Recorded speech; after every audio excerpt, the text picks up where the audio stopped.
Welcome to the CCN podcast, where we discuss the latest trends, companies, and people shaping the cryptocurrency space. I'm your host, Jake Sylvester.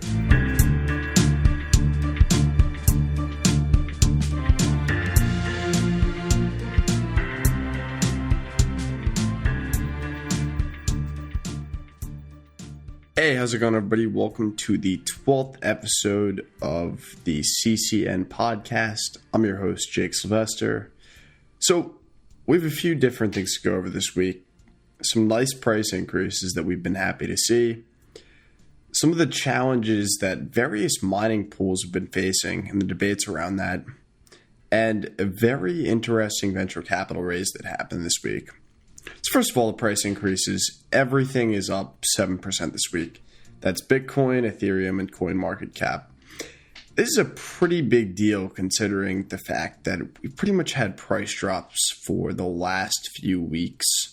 If not across the board, then at least with Ethereum and altcoins.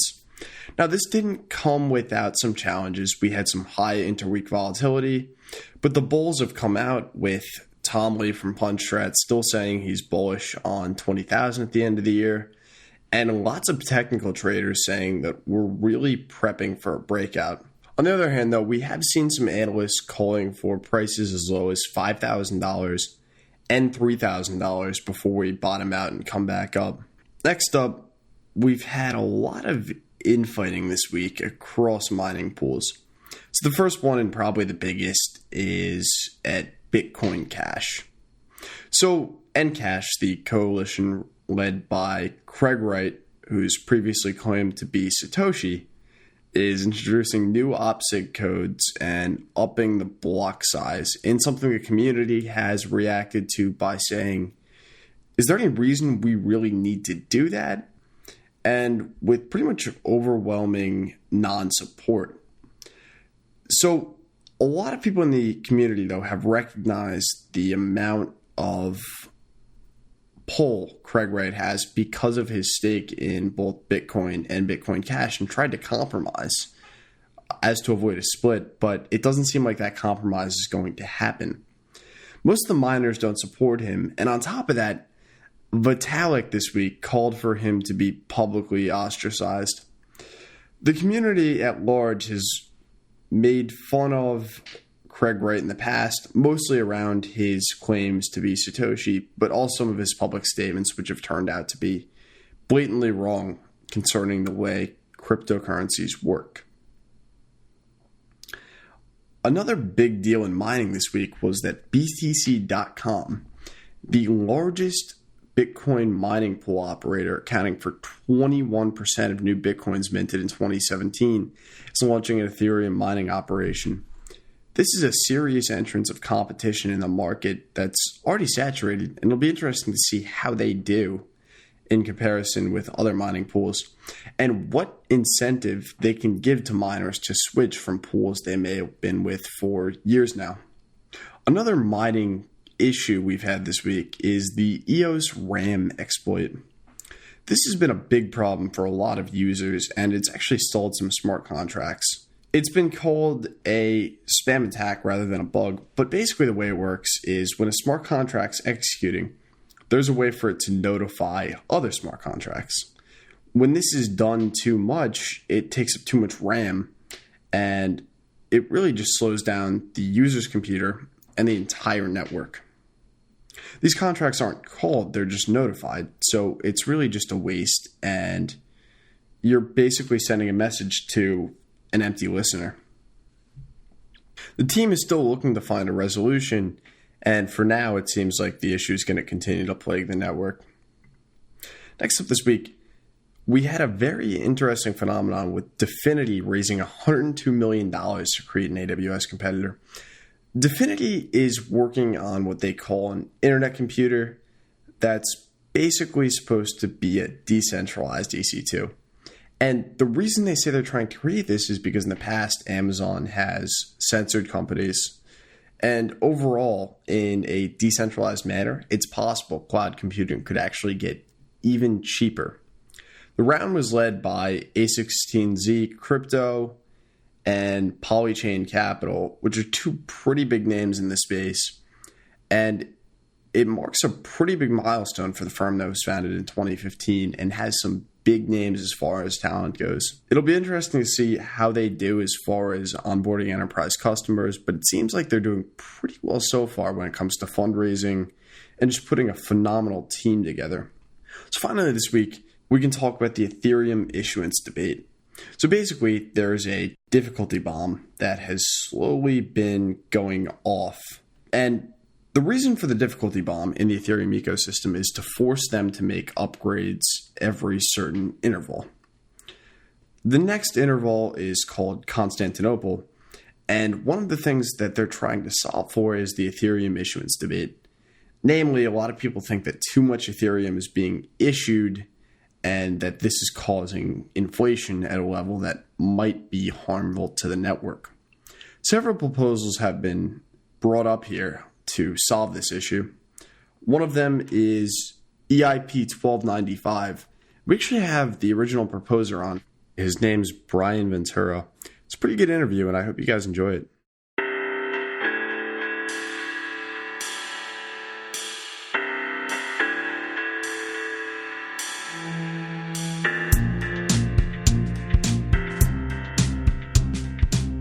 Hey, how's it going, everybody? I'm here with Brian Ventura, the CTO of Atlantic Crypto, to discuss the new Ethereum improvement proposal 1295. How you doing, Jake? Happy to be here. So tell us a little bit about your background. So I'm the CTO of Atlantic Crypto. We're a large GPU miner based in the U.S., specifically New Jersey. Before this, I ran an energy commodity hedge fund based out of New York City. We specialized in U.S. natural gas and electricity.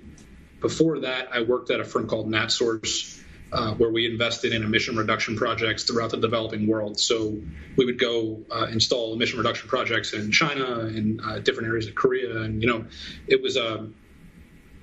was part of the Kyoto Protocol, which was a binding commitment of pretty much every developed country except for the United States from 2008 to 2012.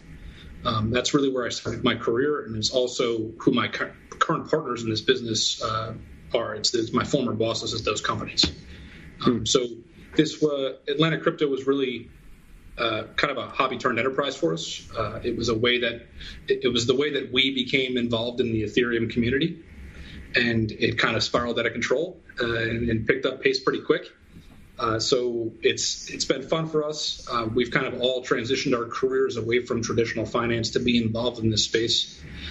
We feel like there's a tremendous amount of potential for the technology and technology to be able to drive a lot of change in both finance as well as society. And we're really excited to be part of it. With that, it kind of puts us in positions where we got exposure to certain areas of it and where we believe that we are experts in things like mining. And it's really what drove us to speak up when the issuance discussion started. In particular this time because of kind of the economic environment, price, and where the crypto ecosystem currently sits. And it's really what led us to propose EIP 1295. Yeah, so talk a little bit about the issuance controversy going on right now and how that kind of came about.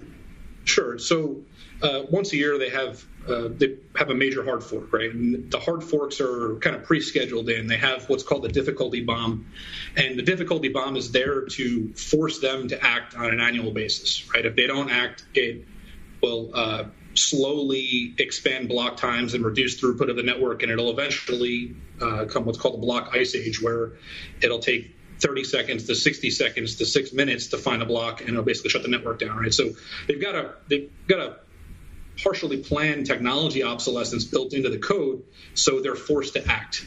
It's pretty genius, actually, right? They're going to make sure they have some technology rollout time frame in place already.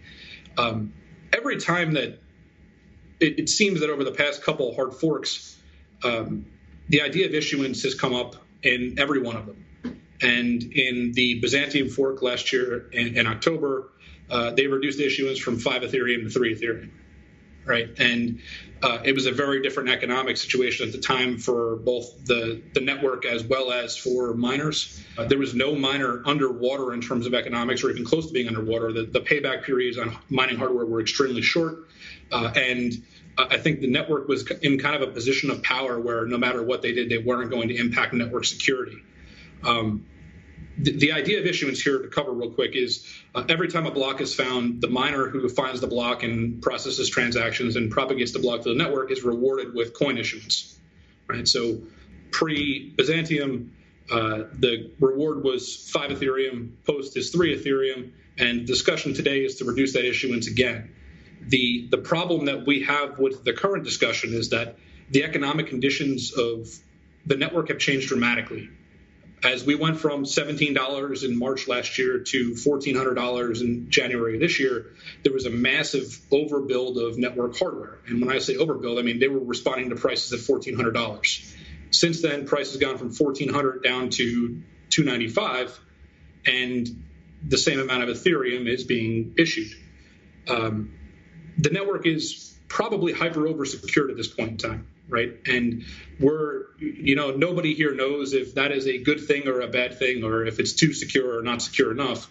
But we do all know that we don't want to find out, right? That if we find out, it means that this project is at risk or has already been put at risk. And if the Ethereum network is attacked or Bitcoin is attacked, I think the entire ecosystem goes down with it.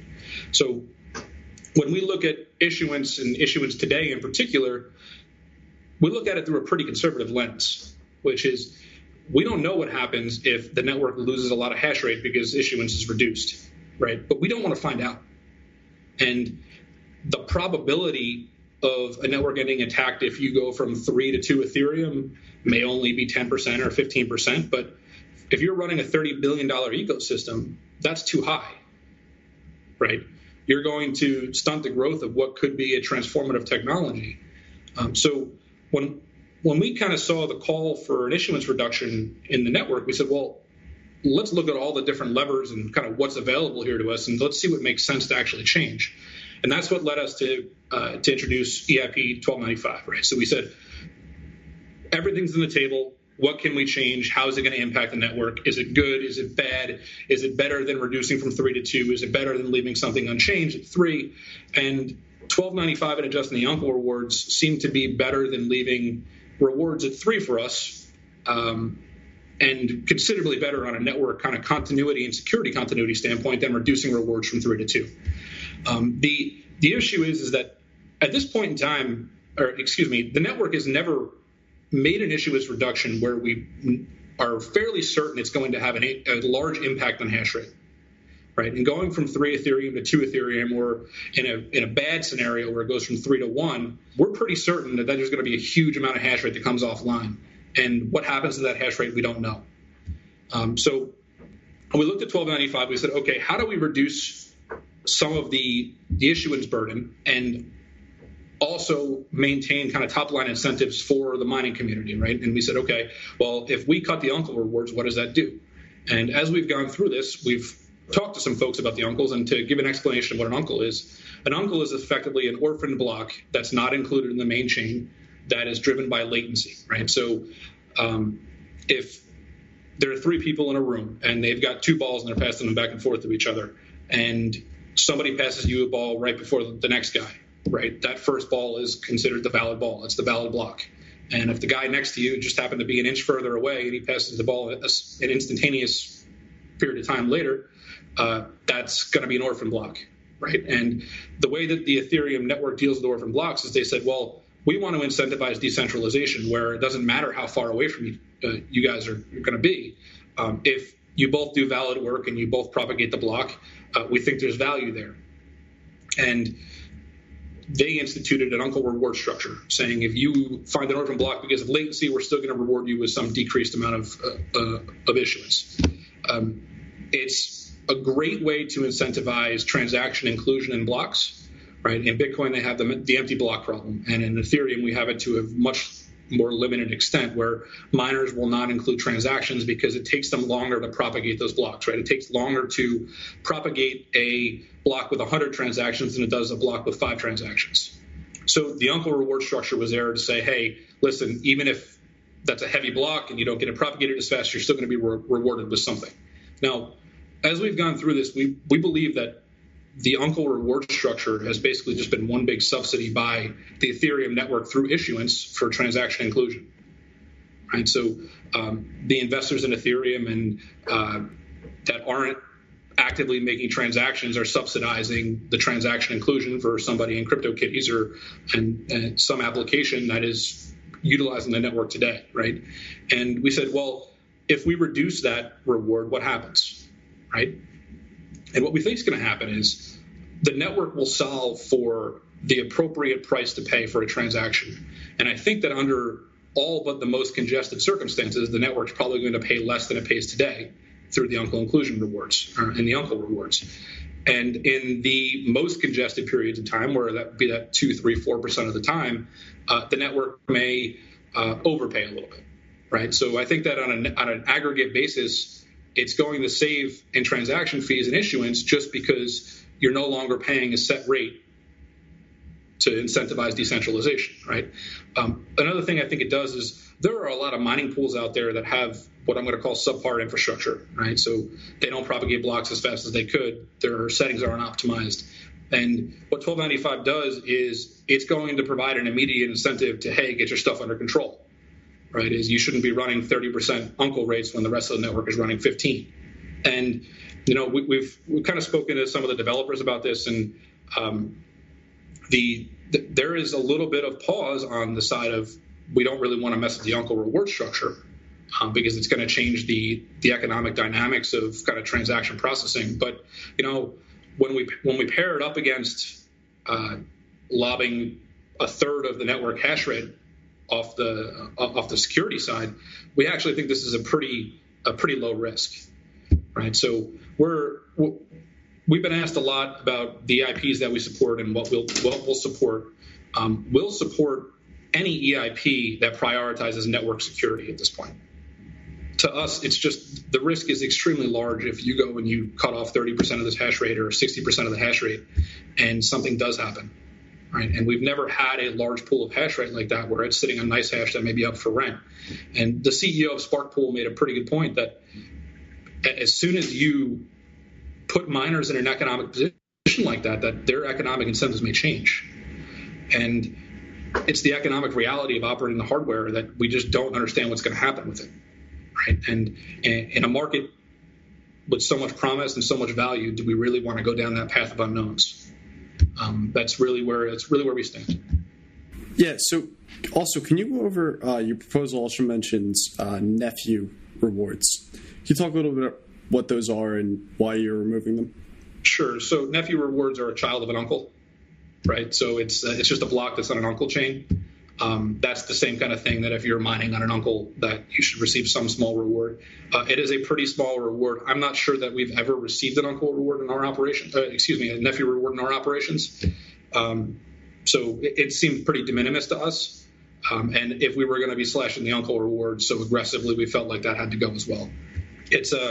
I think that one of the things to understand here is that the kind of centralized pools that we've seen, right? So the large pools where your hobbyist miners may go, they've added a lot of latency to the network, just in the fact that your home computer has to communicate with that pool server and it sends the pool server work back. That round trip latency can remove several percent of mining capacity in a single block. So we think that if you attack the uncle reward structure, it may also have a couple great kind of secondary effects where you now see peer-to-peer pools that show up, right? Where you truly get decentralized, where there's somebody who's running maybe a mining pool node out of their house, right, for 5 rigs instead of one AWS cluster running for 50,000 rigs. So let's make sure we at least consider all the levers to adjust the issuance conversation, right? And is our proposal the best? It may not be. There could be something else that is a better way to reduce issuance or to deal with this problem. Unfortunately, we haven't thought of it and nobody else has proposed it.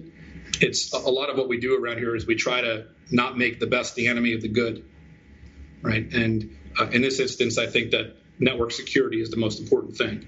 And to try to keep that as continuous and uninterrupted as possible is just all this network and this kind of issuance conversation should care about. Absolutely. So there have been a few other EIPs around the issue of issuance specifically. Can you talk a little bit to those and why they might not be as adequate as 1295? Sure. So we'll start with we'll do this in a reward structure. EIP 858 was a reduction in the reward to 1 Ethereum due to environmental concerns.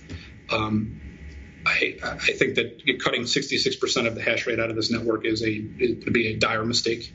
I'm not going to address the environmental and energy aspect of that.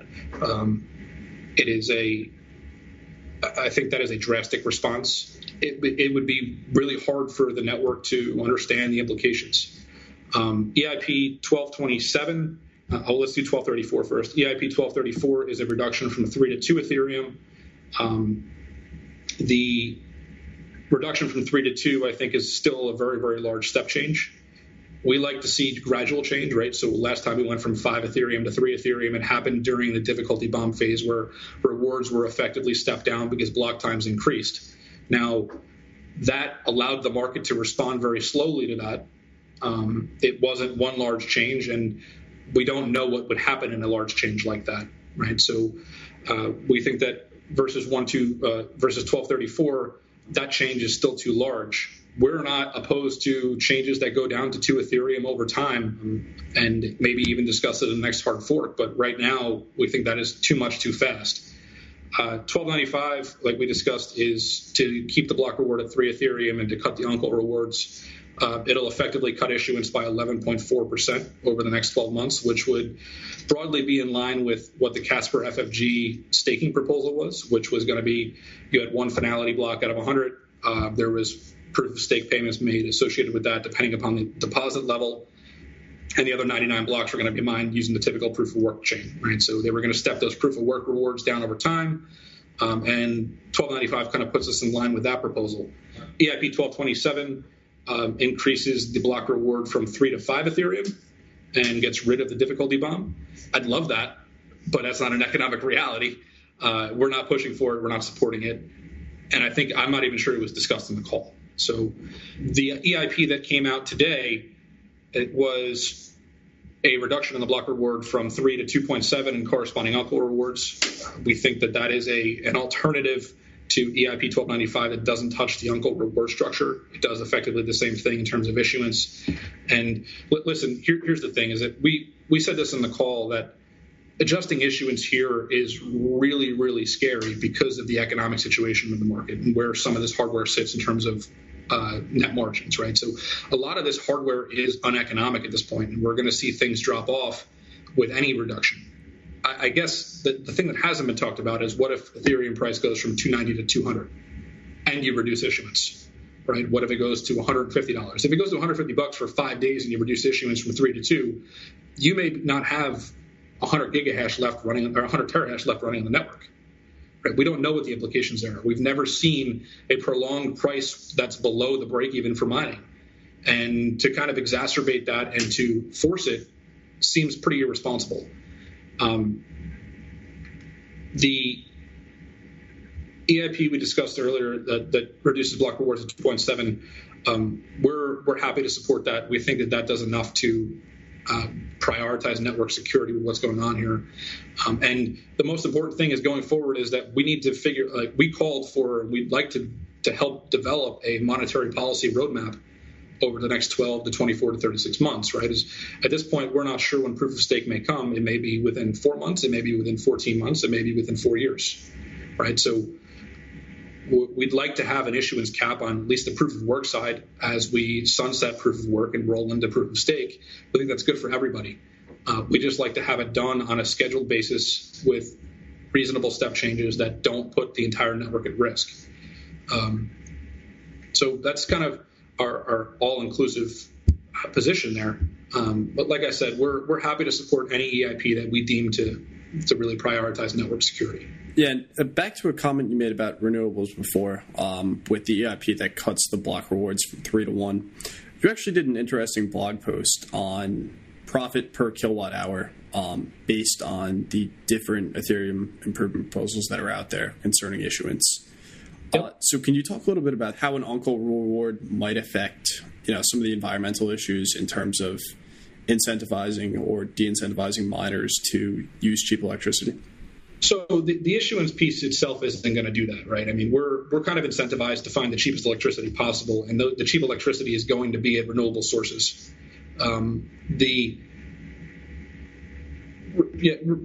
I don't look at it as an issuance change, either up or down, as really incentivizing that, right? It's a question of for the mining community, it's really profit maximization, right? As we look at it and we say, well, where is the cheapest power for us? And the cheapest power is typically going to be by wind or by hydro, preferably both. And that's a business decision, and that's a maturation process in the marketplace, right? Is that this market is so new that early on there weren't enough renewable energy efficiencies being gathered because people just weren't there yet, right? It wasn't crossing people's desks, it wasn't on their mind. And as this market matures and grows, low energy price of renewables is kind of the most important thing for a mining operator.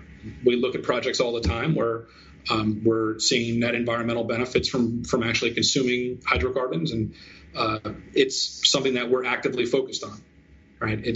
It helps everybody if we're getting cheap renewable power that would otherwise be stranded. And if you look in places like ERCOT North, which is the electricity ISO of Texas, they have wind generation units that produce at negative 10 megawatts on a continuous basis, just because there's no demand in the area. And the tax incentives from the government to run that wind are negative $10, right? So there are a lot of energy sources that are available that need power consumption, and the use case doesn't exist. So we're actually working on projects where we site facilities at those locations, and we consume renewable energy that's currently just kind of going nowhere. And we actually view that as a net positive for the renewable energy space, because now there's going to be incremental demand where projects that weren't being financed because they couldn't get to the energy to certain portions of the grid now have a place to consume it. So regarding EIP 1295, is there anything that I haven't touched on that you wanted to? So I don't think so. It's the way that we look at it is, it's an 11.4% issuance reduction. It helps to realign some incentives just in the mining pool operation. We think that it's going to give us a little bit more of a dynamic transaction fee market where you may not have people sending crypto kitties and clogging the network for 0.00001 F. And the layer one network may be used for larger transactions, and layer two scaling solutions may actually show up faster because of that. We believe that the Uncle reward subsidy that's been in place since the beginning can probably be better solved by the marketplace, right? And like I said, we've gotten a little bit of kind of hesitation from the developer side for that because there is a risk associated there. But they also said, listen, the risk associated with this is also present in any reward reduction or any issuance reduction. So I have to say that I have full confidence in the developer community who understands what the risks to an issuance reduction are going to be, as well as any ancillary reductions like we're talking about. And they are going to make an educated, well thought out decision as we go towards Constantinople. Yep. All right, great. Thanks for talking to me, and definitely have to have you guys on again. Kind of discuss some of the stuff you're doing around mining, and I'm sure you guys are doing a lot of interesting stuff. Awesome. Thanks for having me. Great. Have a good one. Take care.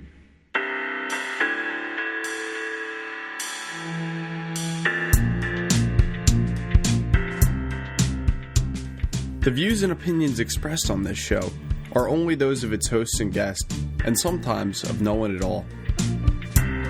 The CCN podcast was produced by Rockwood Audio and hosted by ccn.com.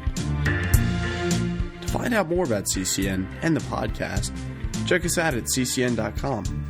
You can also follow us on Twitter at CryptoCoinsNews. If you enjoyed the show, please be sure to rate and subscribe.